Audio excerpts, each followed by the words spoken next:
Selamat berjumpa dengan saya, Bapak dan Ibu yang dikasihi Tuhan.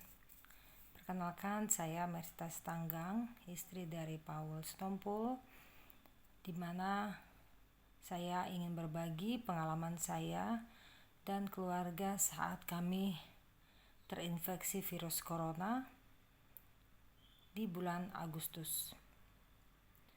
Saya mau berbagi pengalaman saya. Saat kami sudah mulai terinfeksi, kami mulai bergejala yang berbeda-beda. Suami saya mengalami gejala batuk kering, anak saya ada yang flu, saya leher terasa gatal. Pada saat itu kami tidak menyangka dan tidak pernah menduga bahwa ini adalah virus corona.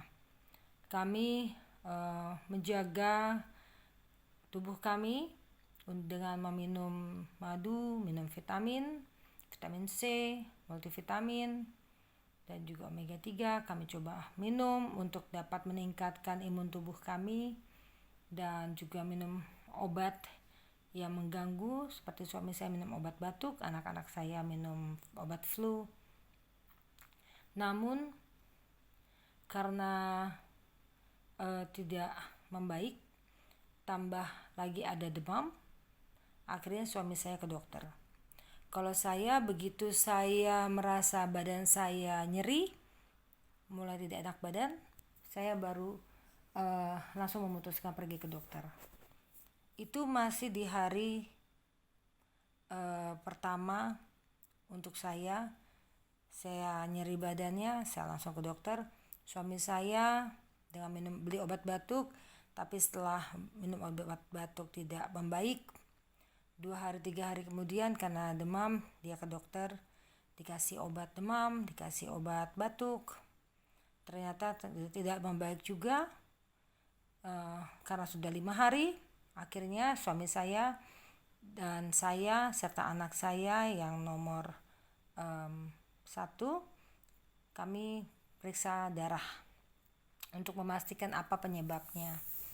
Kemudian didapati dari hasil pemeriksaan darah, kami dinyatakan tipes, saya dan suami saya. Untuk anak saya tidak, dia hanya infeksi sedikit saja, tapi bukan tipes. Dan kami boleh dirawat di rumah, sehingga kami pulang ke rumah. Setelah itu, selama di rumah, 2 malam di rumah tidak membaik, masih ada demam, naik turun, minum obat demam turun sedikit tapi masih panas lagi, batuknya juga makin jadi-jadi. Untuk suami saya tidak bisa tidur karena badannya gak nyaman, badannya sakit, pegal-pegal, gelisah. Itu yang kami alami. Dan dari bergejala 7 hari setelah itu, dari mulai gejala pertama, itu suami saya langsung dirawat di rumah sakit, tapi perawatannya karena tipes, karena hasil pemeriksaan darah menyatakan tipes. Dan saya, meskipun saya tetap juga tipes, pada saat itu karena saya ingin mendampingi suami saya, karena suami saya ini tidak bisa dibiarkan sendirian, jadi saya mendampingi dia dirawat. Saya temani dia. 1 malam dirawat di rumah sakit, dan keesokan harinya, di hari ke-8 dari suami saya awal bergejala itu, dapat kabar kalau abang dan adiknya meninggal dunia. Saat itu mulai kami tergerak untuk memeriksakan diri, untuk memastikan apakah ini virus corona atau bukan. Kami langsung periksa untuk swab, dan suami saya harus pindah rumah sakit pada saat itu.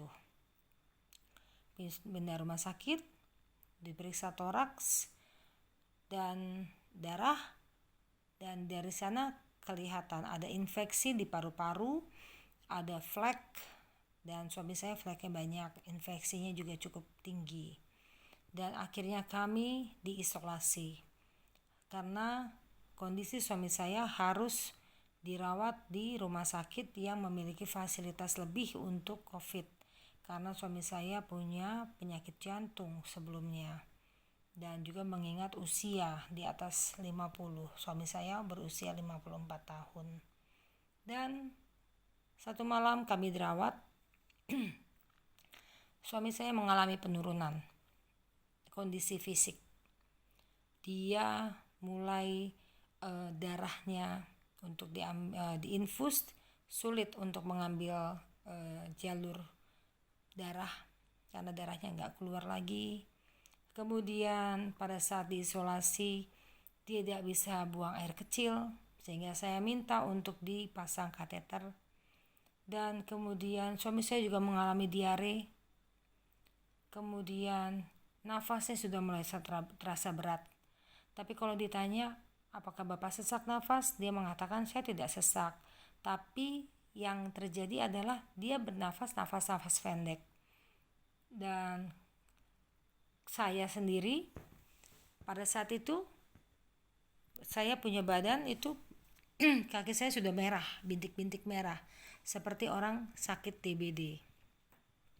Dan mungkin karena saya fokus kepada suami saya untuk merawat, menolong dia, karena di isolasi itu suster itu kan cukup jauh ya. Jadi saya dengan bawa-bawa infus, saya tolong suami saya untuk minum, untuk mengoleskan minyak kayu putih, meneteskan kayu putih ke lidahnya juga untuk diminum gitu. Itu saya lakukan, dan sepanjang malam itu tidak tidur sama sekali karena suami saya juga tidak bisa tidur. Saya terus dampingi terus. Dan yang saya lihat karena juga suami saya kenapa mengalami penurunan, satu memang COVID itu virusnya sudah menyerang ya, sudah menyerang ke paru-parunya, fungsi-fungsi tubuh. Dan juga saat itu suami saya pasti sedang kaget karena mendengar berita saudara kandungnya meninggal dunia, sehingga dia benar-benar drop, dan itu membuat imun tubuhnya juga semakin drop. Yang saya lihat seperti itu. Dan pada saat itu setelah satu malam dirawat di ruang isolasi rumah sakit tersebut, bersyukur kepada Tuhan, puji Tuhan bisa pindah ke rumah sakit rujukan yang ada di Jakarta, dan suami saya bisa ditransfer dan dipasang ventilator, dan dia langsung masuk ke ICU. Pada saat saya, suami saya, anak saya nomor 1 dirawat, anak saya nomor 2 waktu itu juga ikut serta, dan dia dilakukan pemeriksaan. Dan karena paru-parunya juga ada flek pada saat diperiksa, anak saya nomor 2 juga dirawat di rumah sakit yang sama. Jadi kami berempat dirawat. Dan anak saya nomor 3, anak saya ada 3, anak saya nomor 3 masih di rumah. Dia menemani neneknya yang ikut dengan saya. Dan karena keesokan harinya hasil dari swab yang kami lakukan ternyata kami positif, dan ibu mertua saya dan anak saya yang paling kecil nomor 3 juga dibawa ke rumah sakit untuk dilakukan pemeriksaan dan confirm positif semua. Akhirnya kami semua masuk rumah sakit dirawat. Saya, suami, anak saya 3, dan ibu mertua. Itu yang terjadi pada kami. Dan juga di waktu yang bersamaan abang dari suami saya juga dirawat di rumah sakit karena COVID, kakak ipar saya juga, dan keponakan saya juga ada, tapi dia diisolasi di rumah saja, dirawat di rumah. Jadi gejala yang kami alami pada saat mengalami COVID, kami itu panasnya naik turun, ada diare, dan tanpa kami sadari kami kehilangan penciuman. Bau itu bisa sepertinya tidak terasa bau, seperti biasa aja. Ternyata di sana itu kita sudah kehilangan penciuman. Makan pun tidak berselera. Saya hanya ingat makan karena saya mau minum obat. Jadi saya paksa diri saya untuk makan 1 atau 2 sendok. Dan saya menyadari pada saat saya dirawat itu berat badan saya susut sangat banyak. mungkin ada sekitar 10 kilo dari sejak kami kena. Dan suami saya pun dirawat intensif di ICU. Juga anak saya nomor 1 karena dia mengalami kayak nafasnya berat. Ibu mertua saya juga, jadi 3 orang dirawat di ICU di rumah sakit yang sama. Saya dengan anak nomor 2 dan nomor 3 dirawat di perawatan biasa. Nah, pada saat itu untuk suami saya memang karena dia punya penyakit penyerta, sudah diusahakan untuk diberikan obat, diberikan tindakan-tindakan, dan suami saya setelah masuk ke rumah sakit rujukan 4 hari, jadi total di hari ke-13 dia dipanggil Tuhan. Nah, saya dan anak-anak saya, ibu mertua yang masih dirawat, kami harus dirawat cukup lama di rumah sakit tersebut. Anak-anak saya nomor 1 dan nomor 2 puji Tuhan bisa pulang. Mereka 13 hari di rumah sakit, tapi sebelumnya sudah bergejala dulu di rumah, mungkin ada sekitar 1 minggu ya. Nah, karena anak-anak saya sudah negatif, 2 kali dinyatakan negatif dari hasil swabnya, jadi mereka boleh pulang dan diisolasi lagi di rumah 14 hari. Saya dan anak saya nomor 3 dirawat di rumah sakit selama 22 hari. Ibu mertua saya dirawat di rumah sakit 29 hari. Yang saya mau bagikan, memang pada saat kita mengalami sakit tersebut, itu gangguan-gangguan itu naik turun memang yang dirasakan. Seperti sakit kepala yang hebat, tidak bisa tidur, kemudian ada diare, tidak nafsu makan, kemudian demam, tapi pada saat saya dirawat sudah mulai turun ya demamnya.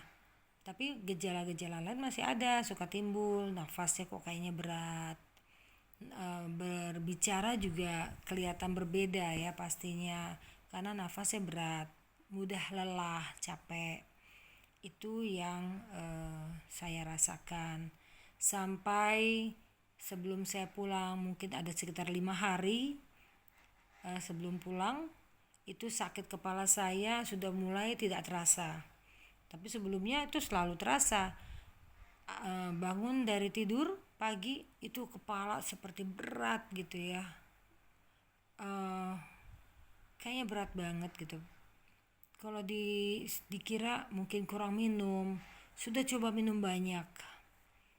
Kemudian tensi saya juga yang biasanya normal-normal saja dan cenderung rendah, itu di sana tensi saya cukup tinggi. Saya sampai bingung waktu itu. Kenapa seperti ini ya? Saya kan sudah merelakan suami saya pergi. Saya mau sehat. Saya sudah berusaha untuk makan dan minum yang cukup, minum vitamin, obat yang dari dokter, dan juga suplemen yang dari luar saya juga terus minum.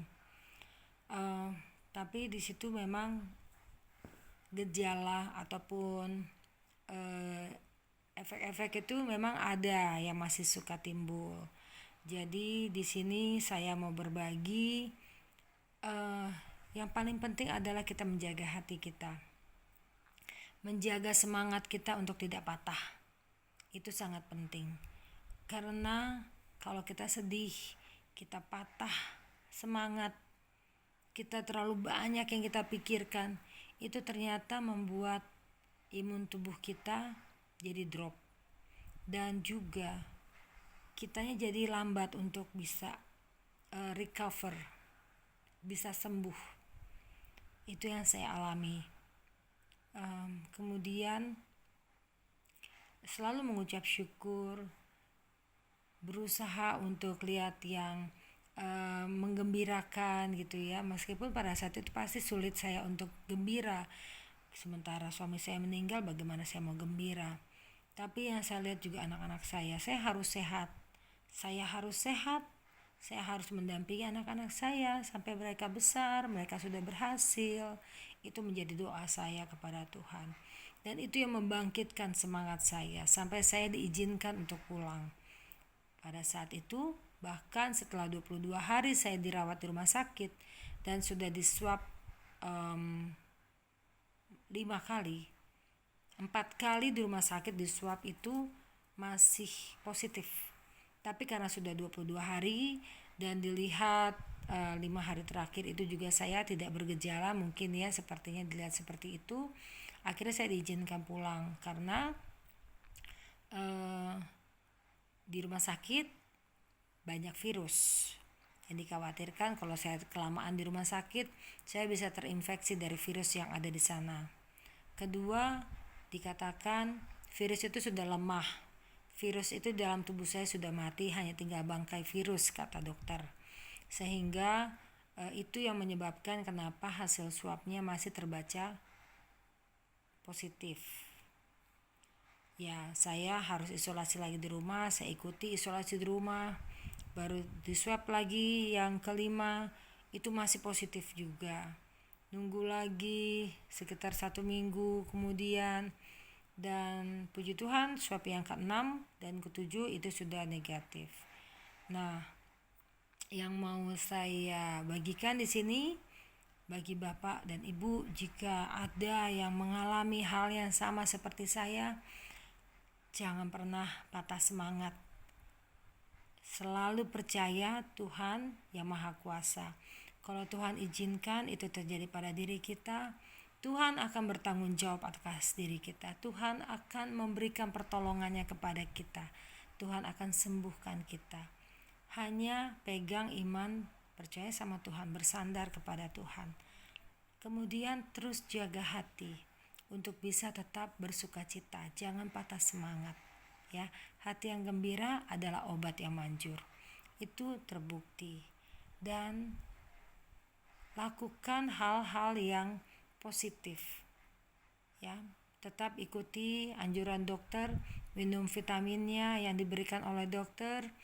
Minyak kayu putih cukup bagus untuk membantu pernafasan kita ya, karena kita bisa aja hilang penciuman, itu akan membantu merangsang karena itu bisa sampai ke dalam. Itu yang saya rasakan. Kumur-kumur air garam itu bagus untuk mematikan jika ada untuk sebagai antiseptik di tenggorokan. Selain juga bisa juga kumur-kumur pakai antiseptik kumur yang lain gitu ya. Air garam juga bisa kita kumur-kumur.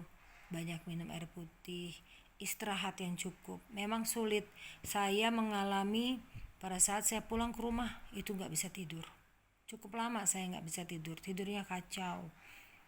Ya, tapi itu bagian dari proses. Jadi tidak perlu khawatir, banyak berserah kepada Tuhan. Tuhan akan terus pulihkan, dan percaya bahwa badai pasti berlalu. Virus ini kalau dari penjelasan dokter dikatakan 14 hari virus ini bisa kalah. Dalam waktu 7 hari tubuh kita sudah bisa membangun imun tubuh untuk mengalahkan virus. Jadi tetap semangat saja bahwa Tuhan kasih kita imun tubuh untuk mengalahkan virus. Itu Bapak Ibu. Jadi jangan pernah patah semangat. Terus percaya kepada Tuhan. Kalau kita punya penyakit penyerta, kita katakan kepada tubuh kita sanggup untuk mengalahkan virus dengan kuasa Tuhan. Itu saja yang saya mau bagikan. Tetap semangat dan percaya Tuhan akan sembuhkan. Virus ini akan dikalahkan. Jaga hatinya, tetap mengucap syukur, terus bersukacita. Hatinya pelihara, berikan hati yang gembira untuk mengalahkan virus ini. Bapak dan Ibu yang saat ini sedang mengalami pencobaan ini, saya percaya Tuhan akan tolong. Tuhan akan berperkara. Anda tidak sendiri, banyak orang-orang yang berhasil melewati waktu-waktu sulit ini. Percaya saja, jaga hati, tetap semangat, Tuhan pasti menyembuhkan. Terima kasih, Kiranya boleh menjadi berkat kesaksian saya ini. Amin.